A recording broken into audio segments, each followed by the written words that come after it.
we're going to keep it moving along, and I have the pleasure to introduce someone I've known for a very long time. I'm going to just tell you ahead of time, she's going to get up here and she's going to call me Uncle. Don't let her do that. So Uncle Jeff and all that she's going to do. But folks who have been to Immersion Week and folks who have just been around for a while, we have a very special person, Jaleesa Trapp, who has, I hope I'm not stealing her thunder right now, but Jaleesa came to the first teen summit that we've ever had. She's been a mentor, she's been a coordinator, she has helped and traveled with young people, and she also is now, of course, at the MIT Media Lab getting her PhD. One time for Jaleesa. Jaleesa is going to be introducing the next activity. Thank you, Jaleesa.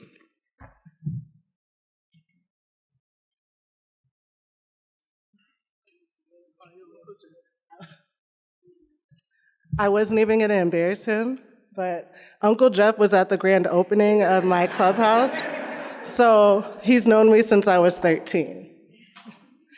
So hello, my name is Jaleesa Trapp. I am a PhD student at the MIT Media Lab with the Lifelong Kindergarten Group, and I've had the pleasure of working with Lynn. Is Lynn in here? Lynn, can you come closer so people can see you?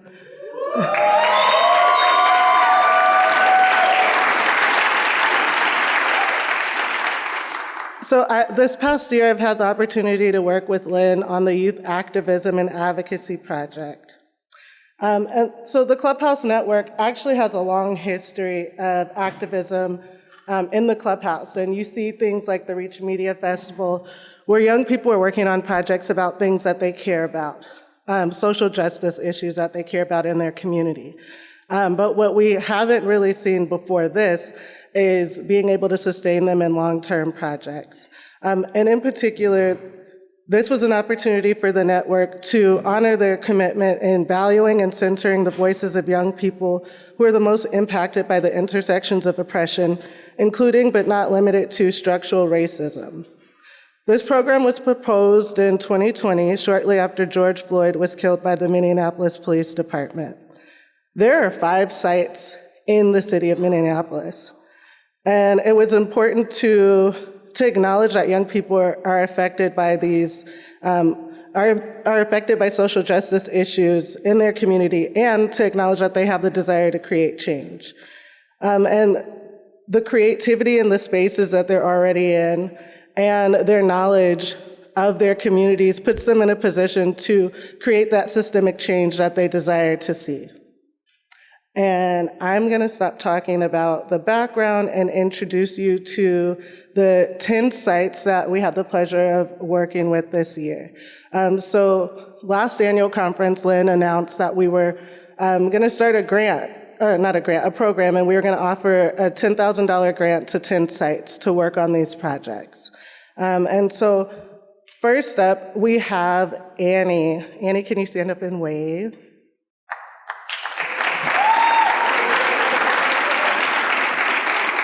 Annie is from the Clubhouse in Canberra, Australia, and her young people wanted to address transphobia and homophobia in their schools.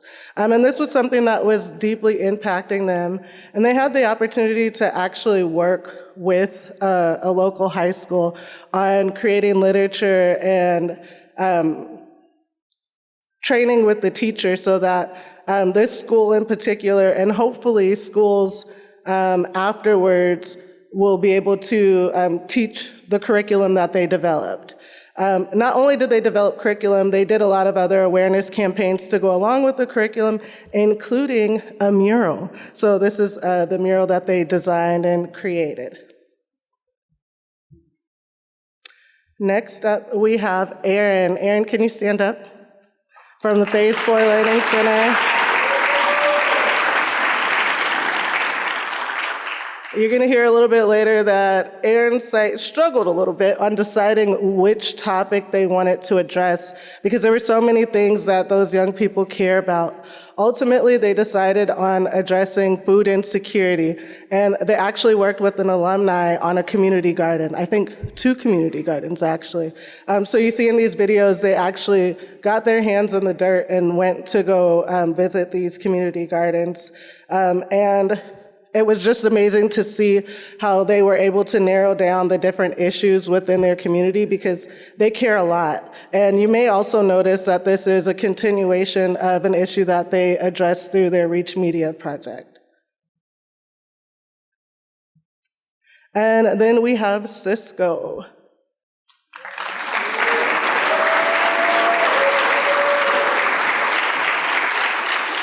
So Cisco is from the Brian Coyle Best Buy Teen Tech Center in Minneapolis, and his young people wanted to have a voice.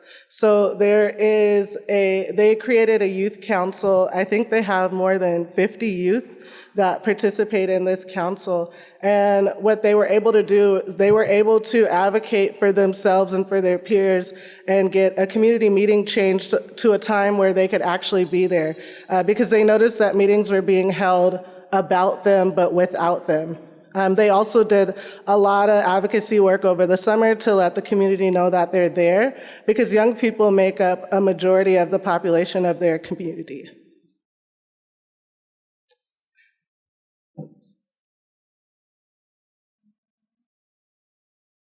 And then we have Eric Tafoya. Here's Eric.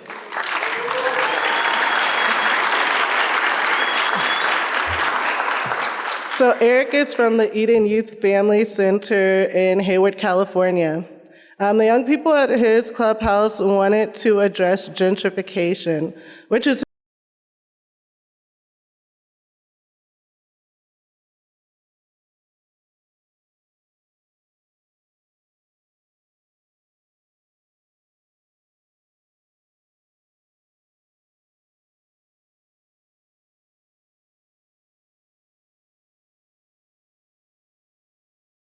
and so what they ended up doing actually was creating a documentary that'll be shared with city officials and hopefully all of you all soon. Next up, we have Cherie, or Miss Chillin'.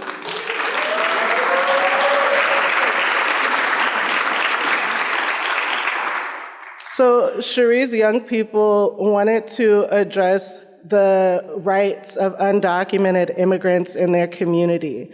And this was something important because a lot of the young people in her clubhouse are affected by it. Sorry. And so what they did was they actually created a podcast called Loud Whispers. And in this podcast, people are able to tell their stories and also be connected to resources and to learn about what their rights actually are instead of being mistreated.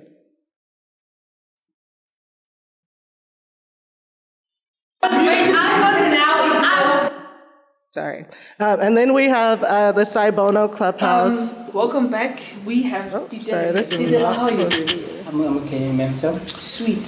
Didela, just break the ice. Tell us more. I'm just going to pause that. So we have Buyani. Where's Buyani? I'm from the Saibono Clubhouse. That's not his slide playing right now. His had audio on accident. But the young people at Buyani's Clubhouse in South Africa wanted to address the economic disparities in their community. What they realized is that while they had opportunities, other young people in their community did not have the same access to those opportunities. And they created a platform to connect them so that other young people had more opportunities for jobs within their community. And next up, we have Ty from the South LA Best Buy Teen Tech Center.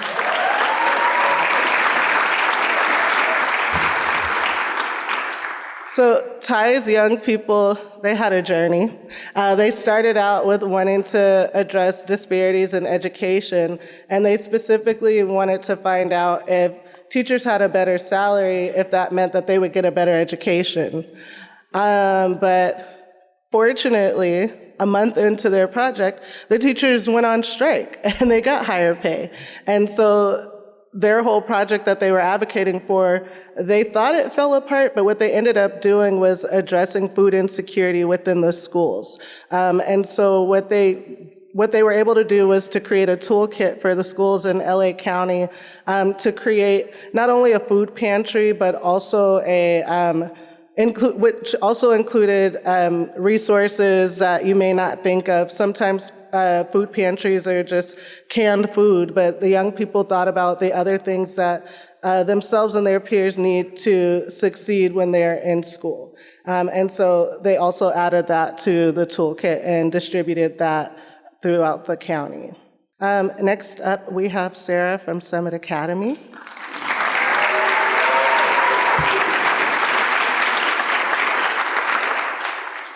Sarah's young people wanted to address transportation justice.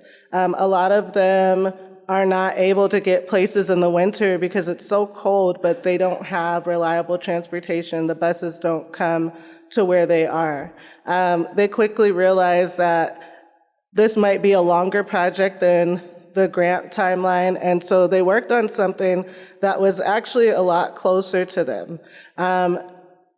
The intersection right in front of their clubhouse, a lot of people get hit there, including one of their members. And what they learned through their research is that through mural art, crosswalk murals, it increases the visibility by at least 50%.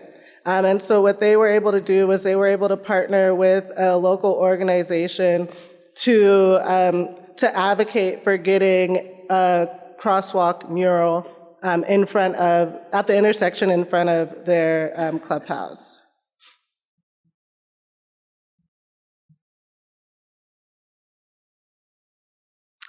Next, we have La Chorrera, Panama. So we have Bianca and Nicole.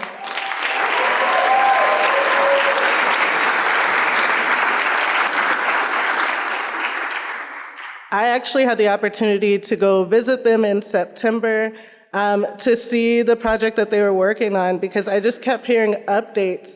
They started out with telling us that they wanted to work on recycling. And, I was like, oh, okay, recycling's cool. Like, what are you guys gonna do with that? But what they ended up with was an environmental justice movement within their clubhouse. They had more than 50 young people coming on Fridays to work on this project. They actually put on an environmental justice fair that showcased all of the projects that they've been working on. The mayor showed up. He's like a celebrity. He was taking selfies with everybody. And it's just been really amazing to see how it went from just like, oh, we want to recycle, to actually creating a movement within their clubhouse. And this is just a clip from the environmental justice fair that Lisa also got to attend. I don't see Lisa. I know she's in here. Oh.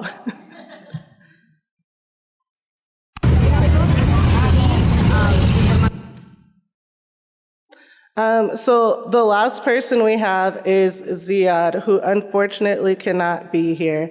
Ziad's site is in Al-Bir, Palestine. The young people at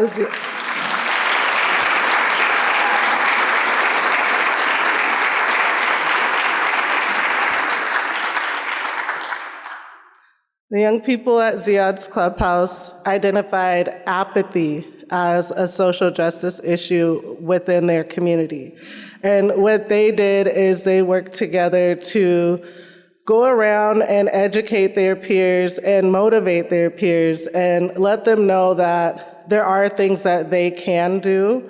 When we think about social justice movements, if you think about apathy, that's a starting place. That's some place, once you get out of that phase, then you can do a lot of things, and that's what they wanted their peers to know.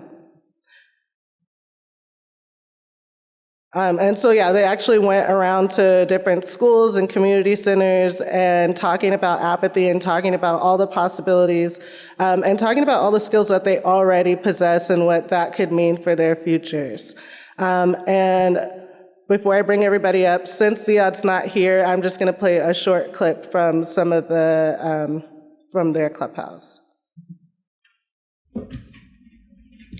I'm Hamza, and I myself used to struggle with apathy. It got me distance from my goals and even other people around me. But these courses helped me in digging to the roots of this apathy struggle, and they also taught me various methods and values that helped in overcoming apathy, such as understanding the importance of building connections and encouraging self-expression, and also approaching things in a positive mindset.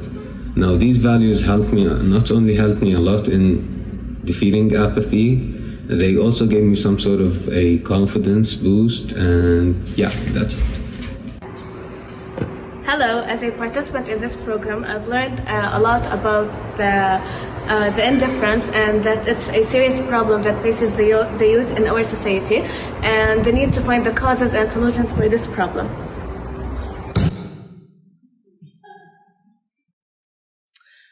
So can you all...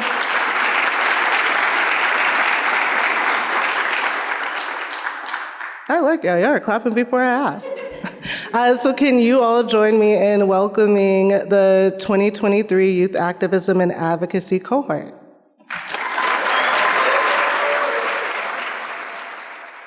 Before we get started with the panel, I just wanted to thank Best Buy. So Best Buy made sure that we had the funding to be able to work on these amazing projects. And this is the very first time that we've done the Youth Activism and Advocacy Project, and it's just been an amazing experience. And we are going to hear from our participants now. So, Eric and Aaron. Oh, you're going Hey. first? Yeah, you're first. So the two of you shared extensively in our meetings the many challenges you faced with this program. They had a lot of challenges. Yeah. But through your stories, we learned that challenges can produce amazing results for our members. Can you each talk about what it takes to run a youth-led, adult-supported campaign? And specifically, what does it look like behind the scenes being the adult supporting the project? So, it's interesting because I was just talking to Eric about this. He's been in the network 2 years. I've been in there a little longer than him. And, as a season coordinator, you learn that things tend to come a little easy when you're doing like tangible projects, when you get a new member in, make a quick t-shirt, a button, make a beat. Something that's more sustaining and long-term, like this project, served to be a little bit of a challenge for me.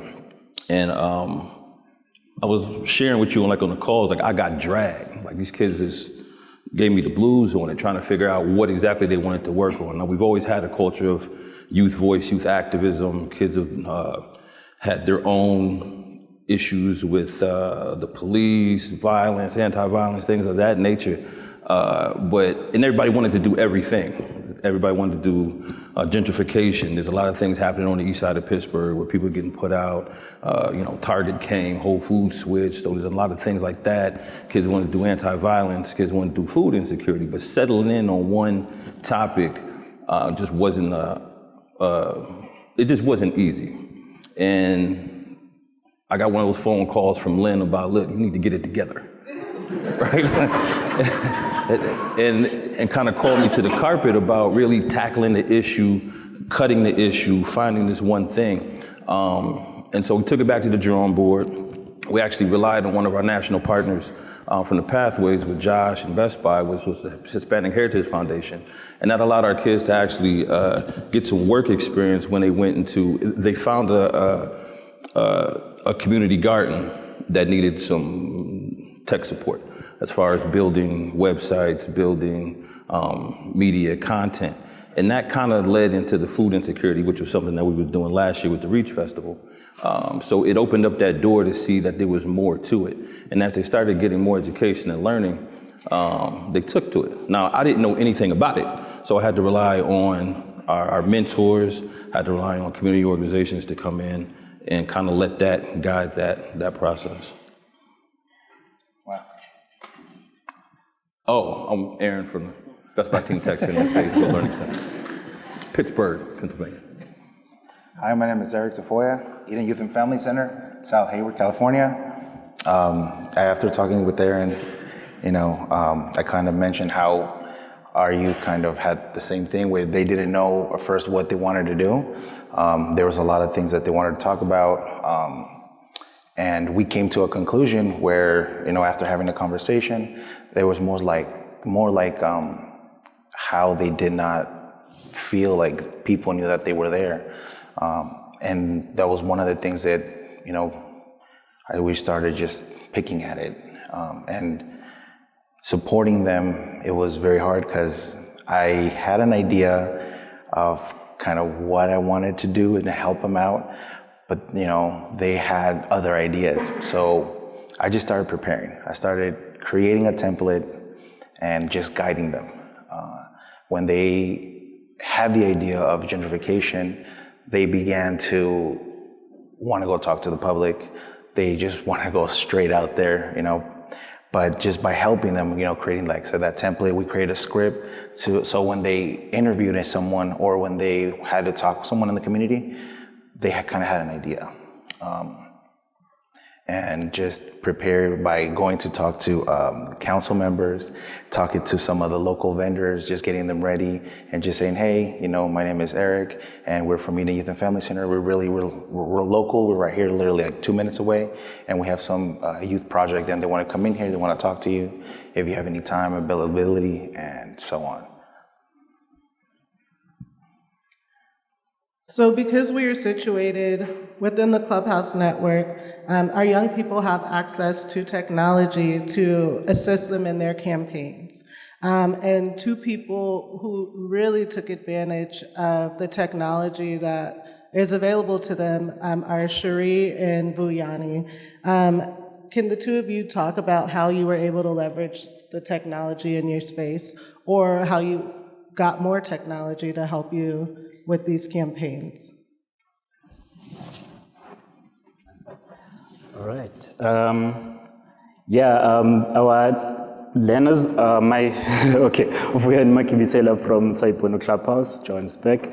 Our learners really interested in different things, and one of the main things that they really love when they come to the Clubhouse is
documented. They don't have papers. So when we received the opportunity, once I read the grant and decided, okay, I see that Lynn and these guys are being really tricky. They want us to just be advisors. They don't want us to apply for a grant to get funds for our project. They want us to sit down and get a group of members together and hear what they have to say. And I did just that. I wanted to follow the directions to the T. If I followed the system, I wanted to see exactly if I could produce what they wanted. And when I got these young people together, they had amazing stories, but they were like, Ms. Chillen, we're not going to be on camera. We don't want the videos out. We barely can get them to take a photo now. So as they began to talk about their stories and where they come from, everyone got emotional. Like it was the green table full of about 12 young people, and they started crying, talking about how they live in dilapidated housing. The landlords didn't care about them. They didn't know how they could, get help.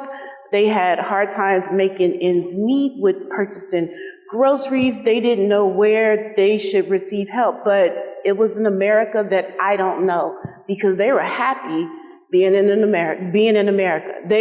I had begun to read books and listen to audibles on stories of immigrants, because it's not where I come from, and to fully understand the happiness that they were in their situations. And I definitely didn't want to exploit that, but I wanted to be able to provide a platform for them to tell their stories with anonymity. So we decided podcast over video. And once we studied, what a podcast is, how it works, and all of the little tools like the microphones that you could attach to your iPhones and take it home, and I would never have to meet, mom and dad or whoever telling their stories, and they could record it all, they became really excited. And so I'm grateful for the Best Buy grant, because we were able to purchase all of the podcast equipment in addition to the extra tools and gadgets. And in the midst of the kids learning how to use them, they were able to share their stories, keep the anonymity, and it empowered them. It gave them the confidence and self-esteem. And even though, we thought that this project would, just go for a year, it's infinite. It's going on and on and on. And when new members come and they want to share their stories, either in English or Spanish, the kids will grab a microphone, they'll go record their stories, and then we can upload it, edit it, do all of the cool stuff with it. And it is truly the what's the word I'm looking for? What happens when you trust the system? Sometimes I think that, coordinators kind of, they get really overwhelmed with what they can do. You come from annual conference and you're like, oh my God, I've learned so much. I'm going to do this.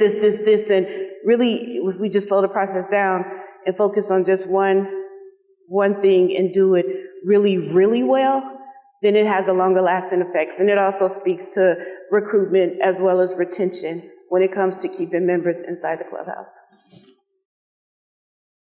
Thank you. So next, I want to talk about overcoming challenges. So as you may have heard, a lot of people in this cohort struggled a lot. Some people got dragged, but some people had to pivot. They had to change the projects that they originally planned for. So Ty and Sarah, you both started out with one project and you ended up with something, I would say completely different, but still connected to the root cause that your young people wanted to address. Can you talk about what it was like to pivot? Yeah. Hi, I'm Ty Buckman from the VSEDC South LA Best Buy Teen Tech Center. There were many struggles, actually, and listening to my peers talk about the many things their students came up with. They had a lot of things they were disgruntled about. It was different for us. I would say, hey, you guys, what do you guys want to talk about? What bothers you? They had nothing. So it was really hard digging stuff up. And we finally one person came up with the teacher wages, trying to increase teachers' wages. And as Lynn pointed out, there was a shift because there was a strike, and then teachers were able to get an increase in pay. So I actually lost an entire first group. It was a small one at first, And slowly but surely, they just kind of faded out because I don't think they were passionate about it. And so eventually we got another group that came in, and we just had to take it to the whiteboard. I had them brainstorm on things, and they had about 6 or 7 things they came up with. And ultimately they chose food insecurity. But even after we got into that, I saw some growth in them, and they started taking the leadership of it, but not quite. And it felt like they weren't really passionate about it. And so I asked them, have you ever experienced food insecurity? Do you know anything about food insecurity? None of them really, one of them did, but most of them didn't even have the experience of food insecurity. So I actually made them go back to the drawing board. This was after we spent time too. I made them go back and brainstorm again. Is this really what you want to do? Because this is youth led. I'm supposed to be kind of taking the back seat, and I need you guys to really get into it and move it forward. So we went back to the drawing board. They put things down again, and they came up with food insecurity again. And this time, though, when they came back with it, they had a lot more fire about them. And, we saw leaders emerge, from the group. 2 or 3 of them really stepped up to really take charge and lead. And collectively, they did a great job. So it's just like I really learned how to overcome the challenges of, number one, you have to be really patient. You have to be patient. It may take months before you get really to the focus, and that's how it was. 3 months had passed, and it's like, oh my God, we really don't have anything. But it's like that sometimes. So I think giving us a year was really good because we were able to find that thing that finally stuck, and I saw their growth through that process, and they followed it through. So we overcame the challenge of just like finding something really that they really wanted to do and make a difference about. So that was good to see. Yeah, so hi, I'm Sarah. I'm from the north side of Minneapolis at Summit Academy OIC. So very similar to what Ty was saying, that our kids were just struggling with trying to come up with ideas of it. We had our first meeting, we're just sitting around the table, and we're just like, what are you guys passionate about? And teens, I feel like it was just it's anime, guys. We're gonna do something about anime. And I was like, no, that's not exactly what advocacy is about. So then they were just like, okay, what is something that we deal with on a day-to-day basis? And I was like, you guys, how do you get here? And they're like, that's a good point. Sometimes I don't know how to get here. I have to depend on my parents. We only have 1 car in our family of 8. There's buses, but those buses cost money, and I'm a kid that doesn't have a job. And it just kept being a repeated thing where they're just there's so many barriers to getting to these sites and to other opportunities outside of their school.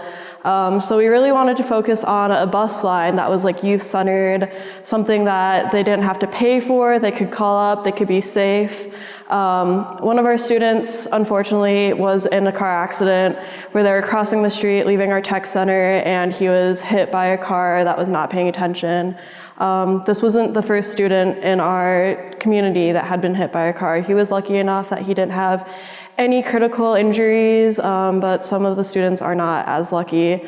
And all of them knew stories about people that have been hit, and they're just like, yes, if we can win this, that'd be amazing. How do we do it? And that was the biggest thing. How do you lead teenagers that are not thinking about the same things at all the same time? They're all over the place. They can come in on certain days of the week, but they can't come in on the days that you're free. And so it was just how do you figure out the schedule of 10 teenagers when you're also trying to fit in all the other programming? So then we were able to pivot. And lucky enough, we had a project that we'd been working on related around pedestrian safety, and it worked out that we were able to have them merge together. So we'd been working with a group of architects in our community to develop different safety implementations, such as bus shelters, grocery stores for in the food desert. And then we were just like, what if we use those architects to come up with a plan for this youth advocacy project? How could we make safety implementations in this area with the architects? And we had first started thinking about like a footbridge, something that goes over the highway. So our tech center is on a 6-lane highway, and it is one of the most dangerous streets in all the Twin Cities. And there's a very big history of just discrimination and redlining and continued like displacement of people. And then we talked to a local organization, and they're like, that actually is going to make the highway permanent, and it's going to make sure that this is still continuing. People won't always be using the footbridge. And so then they approached us and were just like, there's something called like crosswalk mural art that has been seen to like reduce the accident rate by like a significant amount. And so our kids were just like, yeah, let's take this away. And they dove into it head first. They created all of these different mural designs. They created bus shelter designs, a pollinator garden, and something that would add to the community rather than like take it away and continue the history of displacement. So yeah, we did a big pivot, and we're hoping to still propose it to the city. It's government, so you know it's going to be a slow rolling ball, but yeah, very excited about the work. Thank you. So I want to talk about starting a movement. Some of these sites, when the young people heard about this opportunity, they had a lot of ideas, and once they got started, they just ran with it. And not only did they run with it, they told their friends, they invited more people and more people. So we actually have 2 sites that I think have about 50 participants in their project. So Cisco, Bianca, and Nicole, can you all talk about what it was like to start a movement within your clubhouse? My church, we kind of just built on existing youth council that we've always had. Back in 2008 to 2012, we had a youth council that kind of dispersed. Most of the youth council members got into politics and whatnot. And about a year and a half ago, there was an idea that came up to restart that back up. And in during the month of May, we have Youth Summit where over 200 young people participate, and we have an election for 9 board members. And those are elected by their peers, young people who are voting for them. So once we got those boards elected, they each wanted to bring youth voice to the community and to the tables that matter. One of those tables that we're talking about happened to be the monthly safety meeting that happens in the neighborhood. And those meetings always consist of business owners, property managements, Minneapolis Police Department, Park Police, no parents, no young people, no real community members. And the conversation is always kind of one-sided. And this is a true story. The first time when we walked into the meeting, the organizers of the meeting and somebody from the Attorney General's office were talking about bringing judges to question them about why they're not handing down harsher sentences to the young people who are getting in trouble. So that was just mind-blowing to us. And when we walked in, and the meeting time was at 3 p.m., who's available at that time? The parents are working. In underserved communities like ours, parents have to work double shifts to keep roof over their heads, so nobody can participate. And the first movement we started is to change the timing of the meeting, which wasn't easy, and we didn't exactly get what we want, but we happened to change it to 5 o'clock. We're getting a couple of parents participate, and through that too, we started to record this meeting, and that didn't come easy. People were uncomfortable, but that's the right that was afforded to us through the First Amendment, freedom of press. This is an open meeting, so we had to do some learning with the young people to teach them about their rights and open in public spaces and open meetings, anything that we can see or hear, we can record. So a lot of people were starting to get uncomfortable because it wasn't as closed as it was before. So I would say we've met a lot of enemies, and it's the right enemies. You know, we wouldn't have it any other way. So. Hola, mi nombre es Bianca Cuevas y soy la coordinadora del Rincón del Clubhouse La Chorrera, Panamá. Para nosotros crear un movimiento que causara impacto en la comunidad con los jóvenes, realizamos diferentes actividades y nos guiamos paso a paso, y basado en el proyecto, en los pilares de aprendizaje de Clubhouse Network, los dividimos en comisiones y cada chico trabajó en una comisión, cada joven trabajó en una comisión de su interés, como mercadeo, marketing, proyección de cortometrajes y demás actividades que hicimos. También nos reunimos con los actores principales de la comunidad y con ONGs y organizaciones basados en proyectos de reciclaje y cuidado del medio ambiente, para así unir esfuerzos y crear un proyecto en conjunto con el apoyo de todos. So she's Bianca Cuevas. She is the coordinator for the Clubhouse La Chorrera. I'm Nicole Lazo. I'm the coordinator of Rincones Clubhouse of Panama. And we were working with this amazing group of youth. We first dedicated to explore the problematic, and we dedicated like enough time to explore the problem. And for example, tools like the 5 whys or the fish diagram or the why tree help us to see beyond the tip of the iceberg and to understand better the problem. So that gives the youth confidence to talk about the problem with their peers, and I think that's why we had like a lot of people on Friday. We also shared meals, and meals build community, right? So we were willing on Fridays. I was waiting for Fridays. They were waiting for Fridays to meet up, share the meal, and work. And we really worked. We also, as Bianca said, we separate the youth into work committees.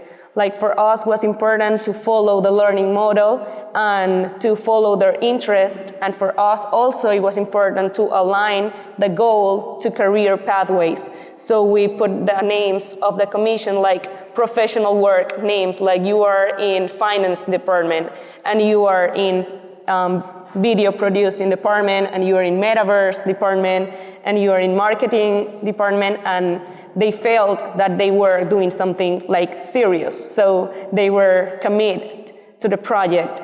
And then after we had like set up our goals and our committees and the members, like the leaders also of the committee, we did this, we host like a community meeting, and we invite local government and NGOs, but also civic groups, organizations, and the youth, tell them like, hey, we are working on this project, these are goals, and we want to achieve this.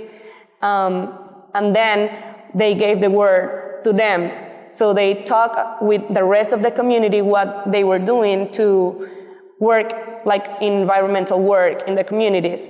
So that was helpful to not duplicate effort, because the members could join some of their initiatives, and with the technology that they had, they can help those groups, and then the groups can join to our initiative. And at the end, as you see, they were organizing like the first youth activism fair in our community.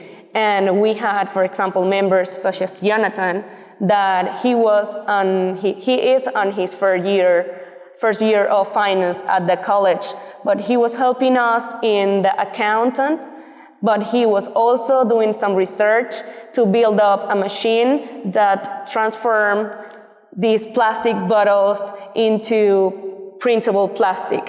And it was crazy, like you are on your first finance year, but that's what Clubhouse do. And so we were super proud, and thanks for the budget that allowed us to share meals, to buy the tech, and also to be present, like to have somebody to be there helping us, and thank you for the experience. There are many parts to a movement, as you heard from Cisco, Bianca, and Nicole. Now I want to talk about the joy. So we spend a lot of time talking about challenges, a lot of time. But my favorite part of this program has been hearing about the joy and the rewards of working on this. And so, Annie, can you talk to us about, oh, I can't see you. Can you talk to us about what was the most rewarding part of working on this project? Annie would come to our meetings, good morning, it would be afternoon for the rest of us, and she would just be so excited to share the progress that she and her young people made in Australia. Hi everyone, my name's Annie. I'm from the Clubhouse in Canberra, Australia, and we were tackling reducing the homophobia and transphobia within a local high school.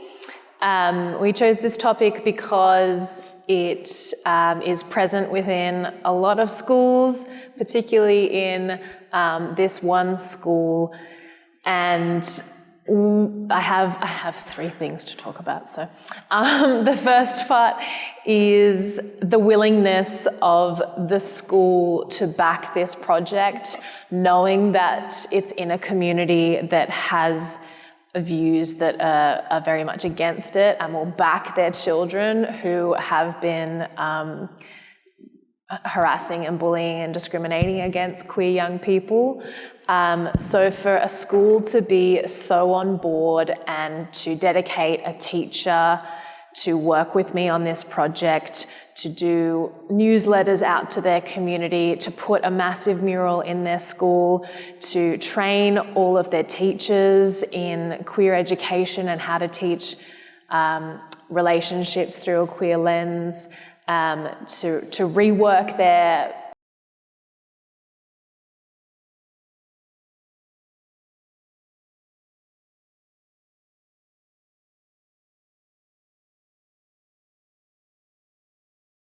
was amazing to see, and for the young people to experience that their school is backing them and supporting them, and that's very rare to have. We had a lot of reports of young people when we were kind of figuring out what we should do is teachers brush it off. Nothing is ever really followed up, and yeah, really not feeling supported. So that was super rewarding part of it.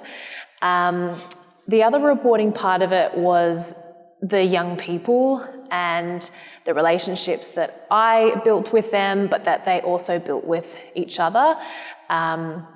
You know, there's such joy in creating queer community with that understanding of each other's experience. So having like a long-term project where we would meet every single week for months and months and months throughout, you know, like 6 months of the year has been really, really beautiful. And another really particularly rewarding part about that is the school actually changed up their timetable to have a whole afternoon where there wasn't any scheduled classes and people could stay on site or they could go home and do independent study. And that's when our time slot was, and we were thinking, okay, well, who's gonna voluntarily stay back at school when they have the option of going home? But they stayed, and they were really still doing this project. So that was really awesome. And I had the pleasure of talking with Zayad a couple of weeks ago in Palestine, and I know for him working on the topic of apathy. And people not feeling as though they have a future. He was really proud of how many people they had reached. I think it was like over 500 students, and seeing their mindset change to what career paths they could go into was, yeah, speaking with him was phenomenal. I was like, go you. He did some really, really amazing work. So, yeah, those were the lots of really rewarding parts of it. Speaking of Ziad, so Ziad was also going to answer this question. He would come to every meeting excited and happy, and everybody's like, "You're working on apathy? Like, you're so happy right now." But his young people did, they went from a place of there's no future for me here to really thinking about, like, actually, there's a lot of things that I can do, and there's a lot of things that my peers can do too. And as you saw in the video, they were happy. They really started a movement within their community. And before I continue, can we all give a round of applause to all of our grantees from 2023?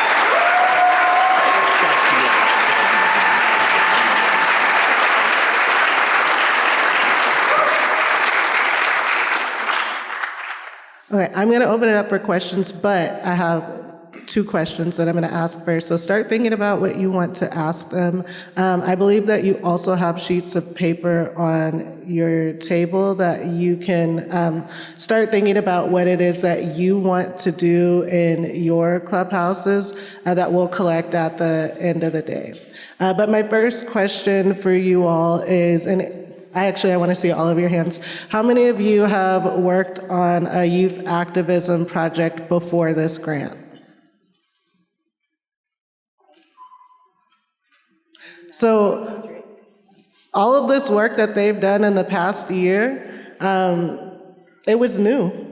But they were all up for the challenge, and some of them have done activism and advocacy work in different capacities, but this was the first time that they all had the opportunity to really focus and work on a long-term project.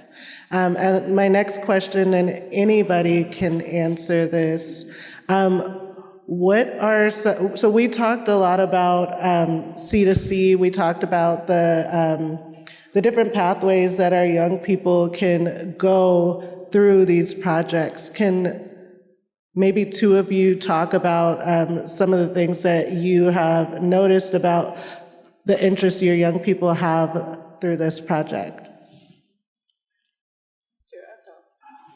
In the podcasting, our podcast is called Loud Whispers.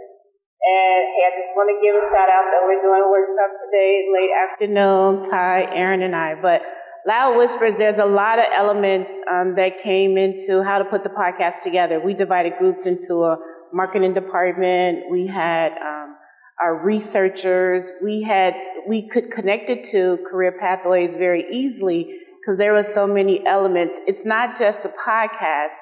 What we've done is we've used a website platform to connect the resources that Redwood City provides for the undocumented family. So if there's food that's needed or clothing or assistance with housing, right there on the website are links with all the information that they can connect to get the help that they needed. We believe that this is what would help improve the city of Redwood City. We've also reached out to the dignitaries in Redwood City and have the mayor and city officials come as we launch our podcast for our Thanksgiving dinner, which we call our Forest Feast.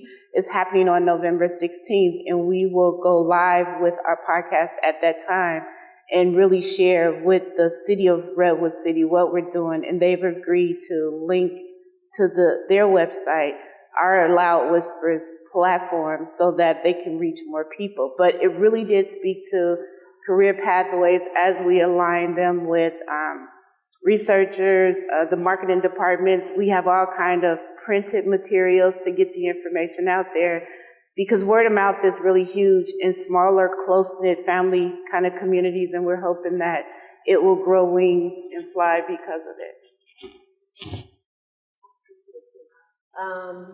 I think one of the things about our tech center is I always tell anybody who comes in there, all the kids, everything you do in here is something you could put on your resume. Don't just think you're in here doing things, make it connect. And so seeing them, conflict resolution, problem solving, organizing, where someone had to be the leader, create agendas, They developed a website, so web development and all that entailed, as well as just coming together, organizing, conflict resolution, all those things they built, even funding. I mean, because they wanted high schools to adopt having pantries. They wanted all high schools, they went for like 55, still need time, but they wanted that change to happen. And in order for pantries to be adopted in any high school, it's going to require funding. So even looking at funding and even advocating alone was delving into politics and, policy and things like that. So I definitely made those connections with them and let them see and feel empowered that they were able to tap into all those things. Those are things that can help them in their future, in their career, and any career that they choose to move forward with. So that was really important to pronounce that during that time.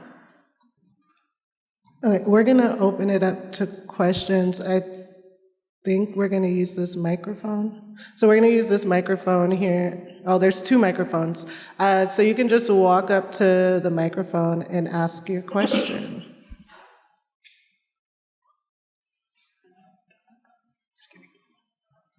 Nobody wants to start, so I'll start. I have one question for Ty, but I want to start with a comment.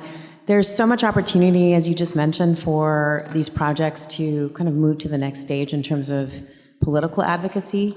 I'm thinking in particular about the summit one. Best Buy, we have a whole government affairs team that knows how to do this kind of work, this advocacy work, and it would be really interesting to see if you all could connect with kind of local advocacy professionals, whether it's companies or, nonprofits or other folks who have been doing this a long time, to create a sort of mentorship program where you say, okay, now we've created this project, we want to take it to the next step, can you help us? And then also there's just, great career opportunities there, right? Just thinking about there are actually jobs doing this and creating that mentor or career, like a full career pathways program could be developed on this. So just something to think about. I'm happy to help in terms of connecting with the Best Buy folks, but there, we also have other connections with companies, and I'm sure you all have local connections too. So comment there. Question for Ty. I'm curious, you said your teens did food insecurity first, and then they weren't passionate about it, and they came back and they were passionate. What was the change? What happened? Probably lighting the fire up under them, to say, hey, you guys, this is your project, you know what I mean? And you should love it. You should feel something for it. Because you guys aren't feeling, it feels like you don't feel, you know what I mean? And because of that, it was like, hey, if this isn't it, don't do it, do something else. So I think they just, when it came back down to it, it was shocking to me that they came back to the same thing, but they did. And I think it just resonated with them. Okay, let's get serious now. You know what, if we're doing this, let's not waste our time, let's take it serious. And then it just totally changed. I mean, I really then could step out of the way, and it was great to feel that and see them, and they became friends, like they exchanged numbers. And the thing is, our tech center is, I say, fairly new compared to some that have been there for a long time. And I think we had been open about a year at that time physically. And so these people didn't know each other. These weren't kids that knew each other already and had, friendships. They were individual students who just happened to come in there. They became friends. Like I said, they still connect with each other. And to see them get excited about it and all the growth that happened, they just got serious. They just got serious. And I let them know it was on them. Because that's one thing I just want to say too. When youth-led is you feel like, okay, youth-led, and you really need to let them lead. But the reality is, in the beginning, there's some leadership that you have to do to prompt them, to get them, going. Because if you sit them in the room and you say, hey, this is all you guys' thing, you have all these different age groups, personalities and everything. And so they're not going to know what to do. So you have to understand what it means to be youth-led, is that, yes, you have to be there to support them. You have to get them started. You have to crank them up when they start slowing down. You have to do all those things along the way. And that's what it means. And eventually, I think they'll do it themselves, as they go on in life. But you do have to be a part of that process to keep them going.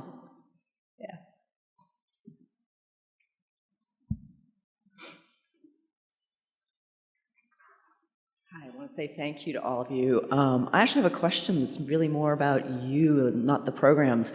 What was the impact of having each other during this year of this program? How did that change what you did and how you were able to deal with the challenges?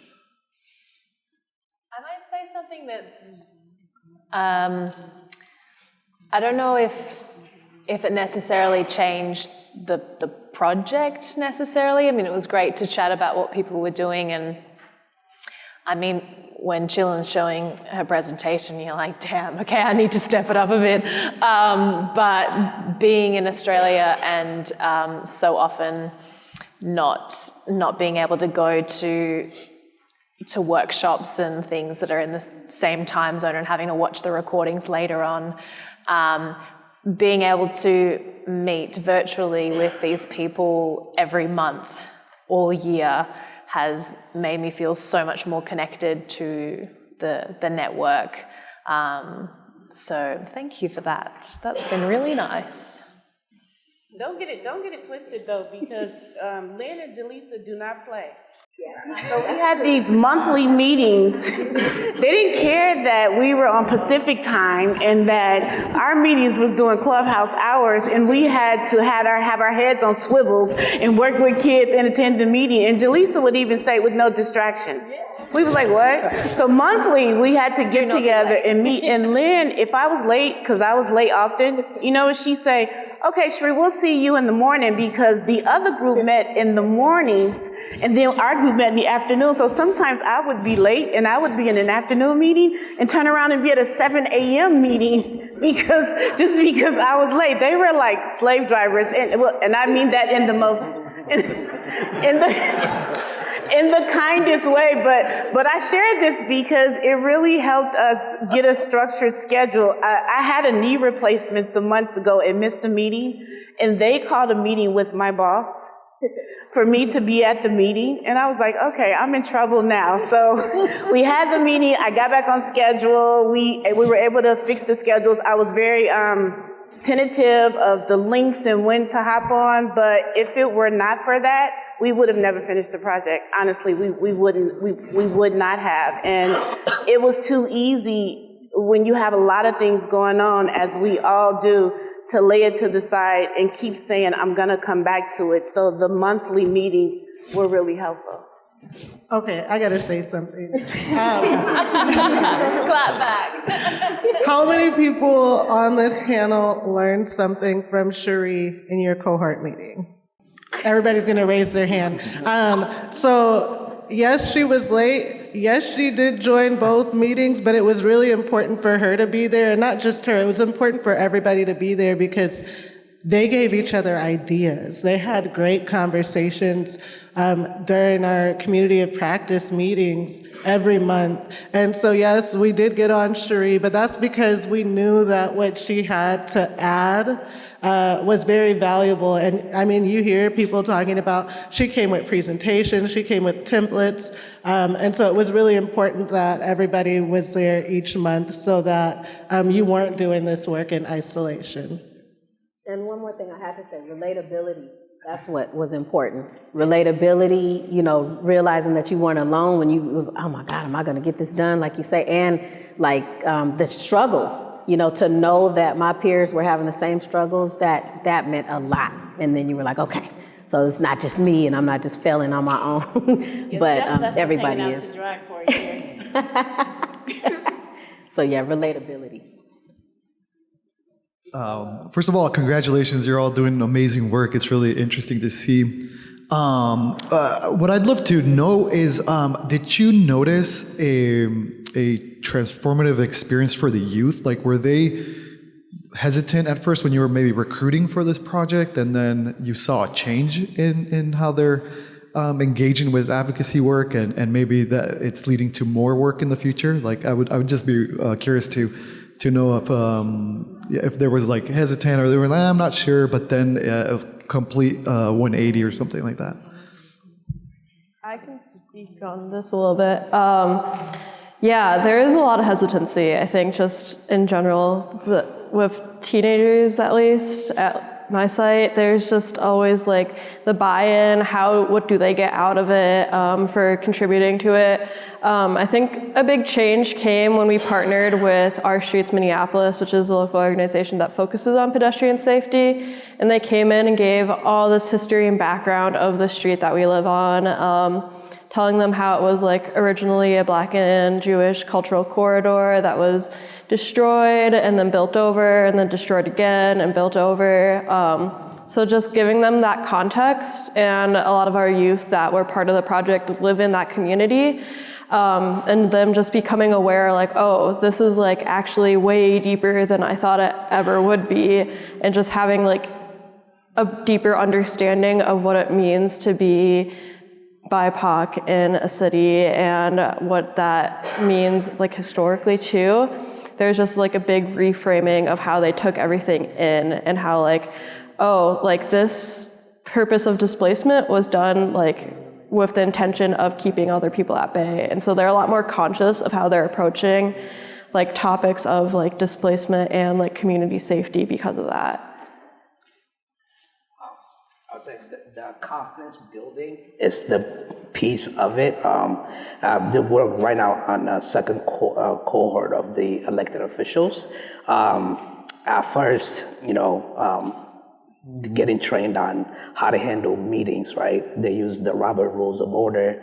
And our meetings are open. Other young people that are participating in the meeting see others, how they're handling themselves, how professional they are, and getting inspired to, run next year for the board again. And also, we do a lot of elevator speech to get their confidence up. So even in those meetings that we participate in, at first, it was like quiet, we're just in there, and then afterwards they have a lot to say.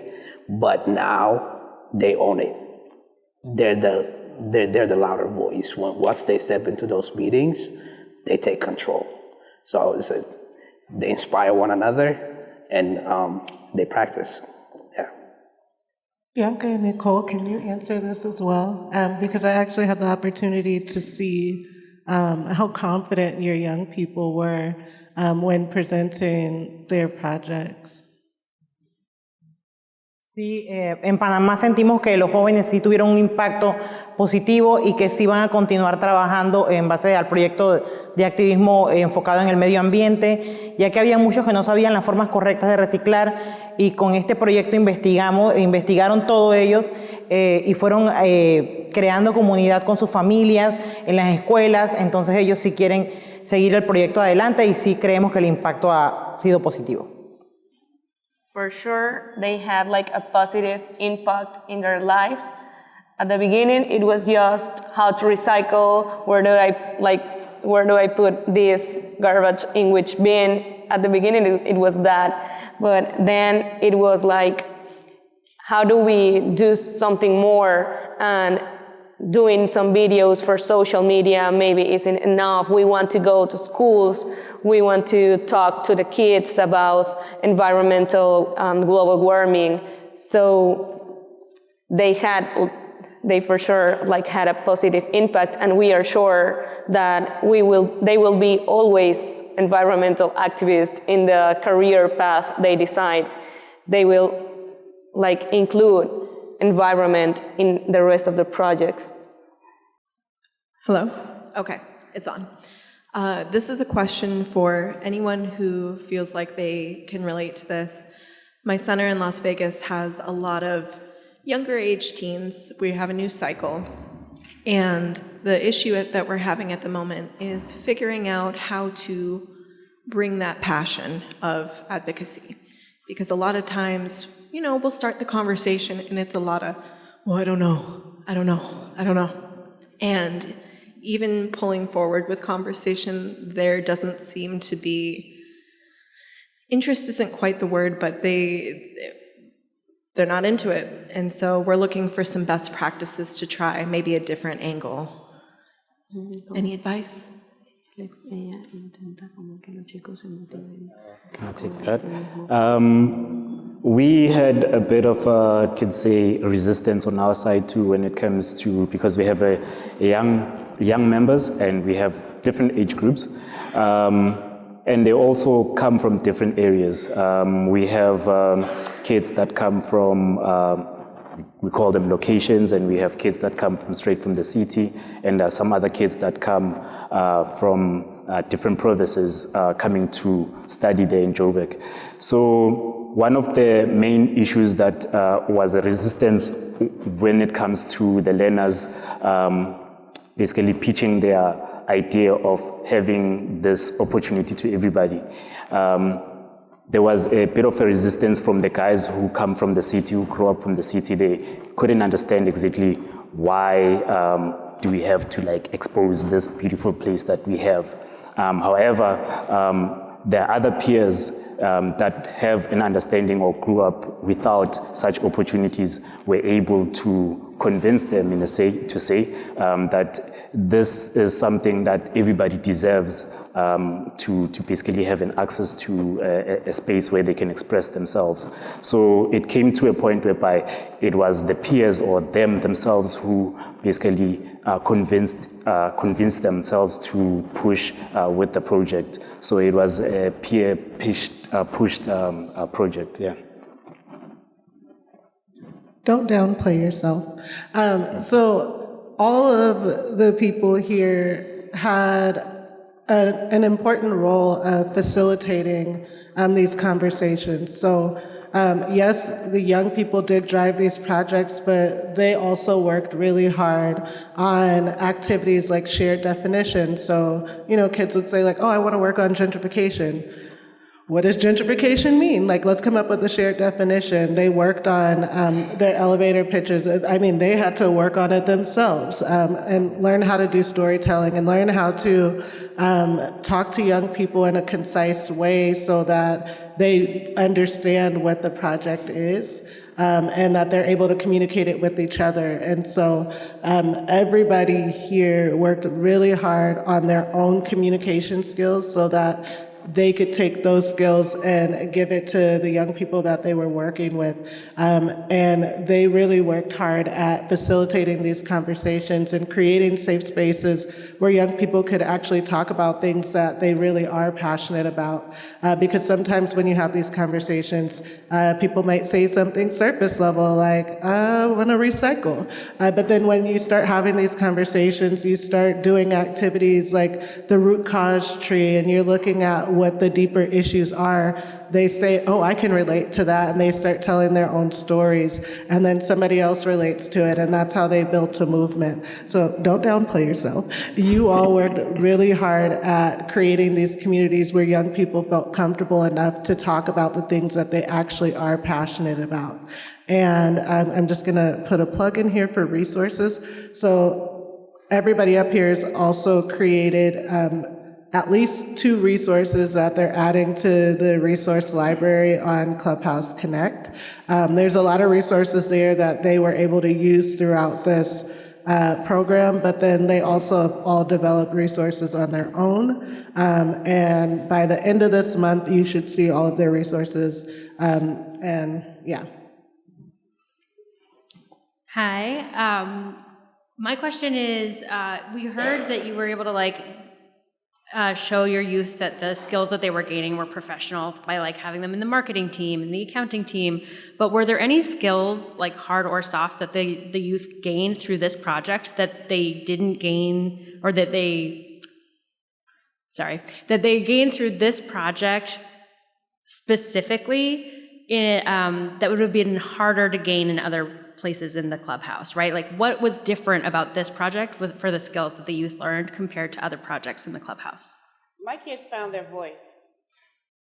That wasn't something that was just going to happen because they kept coming to the clubhouse. They found their voice.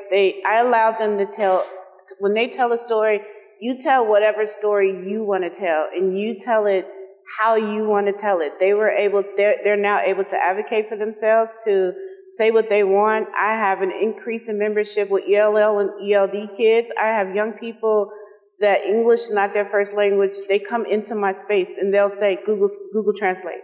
That lets me know, open up my Google Translate. They want to have a conversation with me. They don't want to have a translator. They want to just communicate, and they want to hear my response and not an edited version of it. They have definitely found a voice and they don't have a problem being advocates for themselves, even if it's give me a new snack because we're tired of these peanut butter crackers and they want something very different.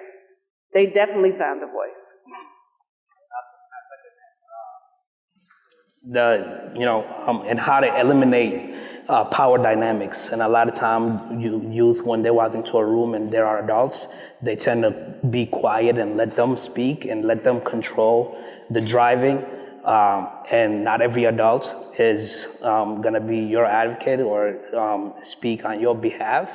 And they need to take control and speak for themselves. So owning their voice and being also a voice for the voiceless, their peers. For my project, so we had queer young people trying to reduce the amount of oppression that they experience.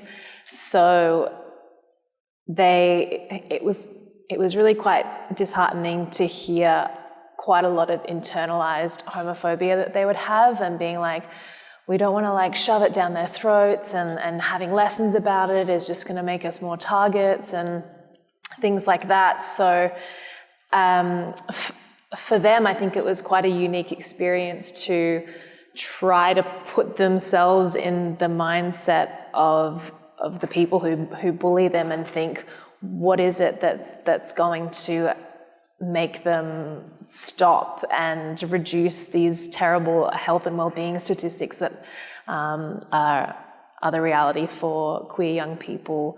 And we had so many different kind of ideas, and it was about, I guess, in the reality of it, what is actually going to maybe shift the needle for them. And I think going through that mental process is one of the reasons why we did such a multi-pronged approach. It wasn't just one project, but we tackled it in a number of different ways. So I think that stepping outside of their own experience and also thinking about what is needed into the future, that was a big part of this project. The criteria of what project you could submit was that it couldn't be a one-off event. It had to kind of continue past our work. So for them to kind of consider, okay, what's going to make a difference for students that come to this school in 5 years and 10 years' time, and what's that world going to be like? So yeah, really kind of thinking outside of themselves and advocating for a whole current and future community was something I don't think that they necessarily would have had that opportunity before. I know for us it was time management, and it was I wanted them to have a social, cultural responsibility to the environment that was around them. I wanted our kids to come out of this better productive members of society, to look at what was happening.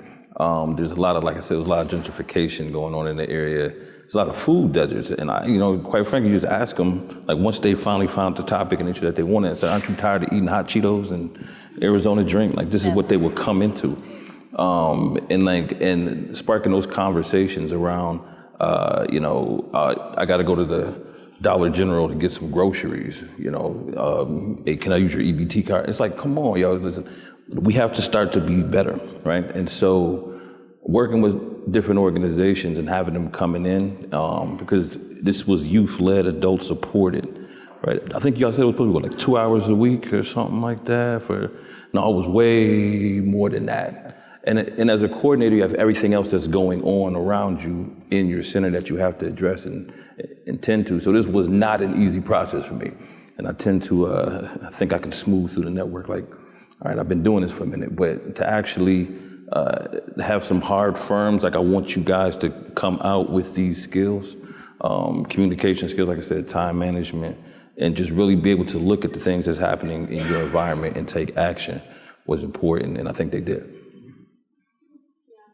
For us, it was also how do you do regular stuff such as writing an email to invite some NGO because you're hosting a meeting, or how do you book a park because you want to host a fair, and how can you use, for example, AI to automatize those processes of writing emails. And we also we needed like the receipt when we order food. So simple stuff such as calling like, hey, remember the receipt because we are like having this order. And yeah, so regular stuff was helpful for them too, like adult stuff that they were not doing every day and that we all do in our jobs was important for them too. For our project, it gave opportunity to give our youth voices, right? And the title of the documentary is Hear a Shout. So I feel like with this project, they went all out. At first, they didn't want to talk. They wanted to do the video, but you know they were very shy. It took a lot to get them out and kind of have that conversation, but I feel like they learned time management. You know, they got their voice, and they are able to just express themselves without feeling like people are just gonna push them away.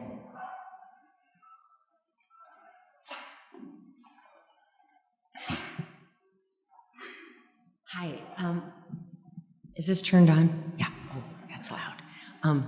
I just wanted to say that I really appreciate all of you stepping up for this first time to do this, because I think many of us sat back saying, oh my gosh, you know, our kids can't think of anything beyond themselves, and we're not really ready for this, you know, to face this with teenagers. So you took something on really huge, and I think, you know, you've inspired a lot of us to see that, you know, we can come up with excuses like that and say it's not the right time, but you really did a great thing, and you did it clubhouse style, which always takes so much longer. And what I hear you talking about is the process that you went through and the patience that you had, and then how meaningful it was for the collaboration between all of you. And other than just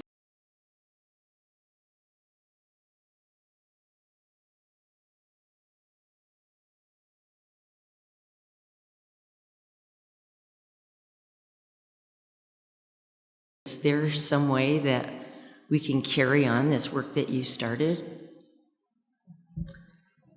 I can speak to that, and then I'm going to wrap up. I know Lynn is somewhere around here, like, wrap it up.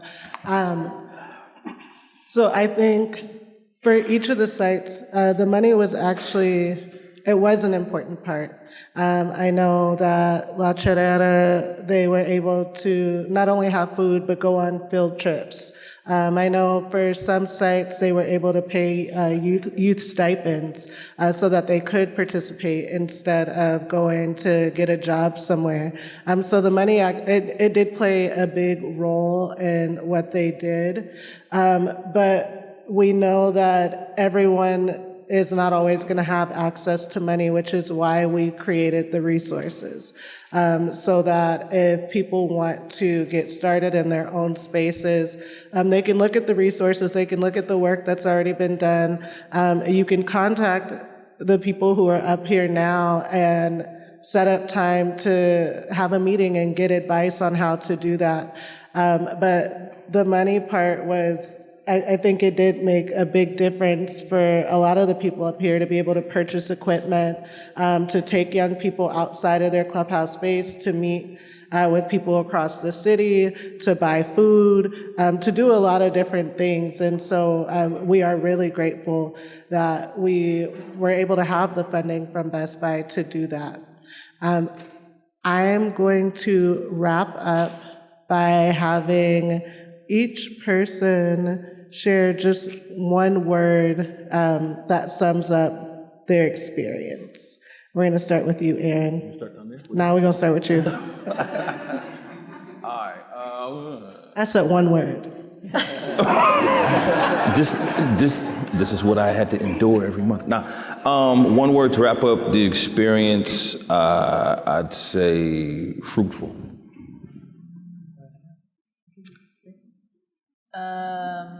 Pride.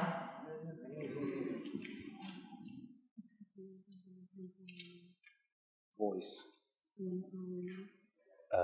me, it has to be inspirational. I'd say ongoing. Power. Infinite. Community. Empowerment. Uncomfortable. Thank you.